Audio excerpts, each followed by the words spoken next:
Rajiv times, आपके साथ मैं हूं आराधना नामदेव। रुक करते खबरों की ओर। आपको बता दें सबसे पहले जम्मू कश्मीर से खबर, जहां जम्मू कश्मीर के पहलगाम में हुए आतंकी हमले के बाद भारत ने पाकिस्तान के खिलाफ अब कड़े कदम उठाने शुरू कर दिए हैं। केंद्र सरकार ने सिंधु जल संधि को निलंबित कर दिया है। 1960 में भारत और पाकिस्तान के बीच बनी यह संधि अब तक जल बंटवारे का अहम आधार रही है, लेकिन पहलगाम हमले में 26 निर्दोष पर्यटकों की मौत के बाद भारत ने इसे रोकने का ऐतिहासिक फैसला लिया है। संधि के तहत पाकिस्तान को मिलने वाली सिंधु, झेलम और चिनाब नदियों का पानी अब रोका जा सकता है। इस फैसले के बाद पाकिस्तान की कृषि और पीने के पानी की व्यवस्था पर संकट गहरा सकता है, क्योंकि पाकिस्तान का 90% जल संसाधन इसी प्रणाली पर निर्भर है। भारत ने साथ ही राजनयिक संबंधों को भी सीमित कर दिया है।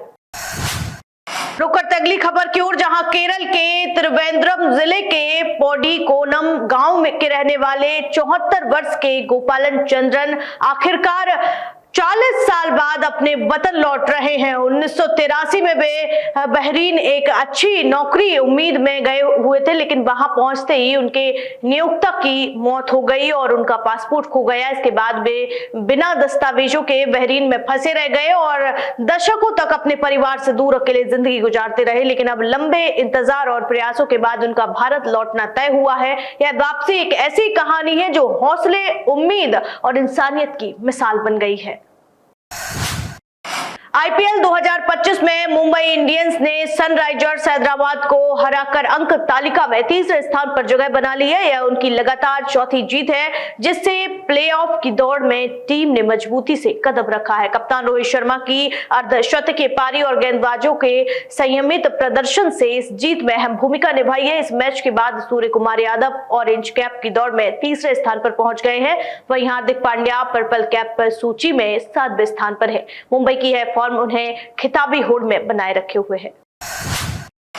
प्रवर्तन निदेशालय ने मनी लॉन्ड्रिंग के एक मामले में दिल्ली, नोएडा और गुरुग्राम में FIIT JEE कोचिंग संस्थान के 10 ठिकानों पर छापेमारी की है। यह कार्रवाई छात्रों से ली गई फीस के कथित दुरुपयोग और सेंटर्स को अचानक बंद किए जाने के मामले के बाद हुई है, जिससे करीब 12,000 छात्रों का भविष्य प्रभावित हुआ है। अभिभावकों की शिकायतों के आधार पर पहले ही दिल्ली और नोएडा पुलिस ने FIR दर्ज की थी। जांच में सामने आया कि फीस की रकम को अन्य संस्थाओं ने ट्रांसफर कर निजी लाभ के लिए इस्तेमाल किया है। ईडी ने छापों में FIIT JEE के प्रमोटर GK गोयल से जुड़े परिसरों की तलाशी ली है और अब तक 60 लाख नकद जब्त किए जा चुके हैं, जबकि 300 से अधिक बैंक खाते फ्रीज किए जा चुके हैं।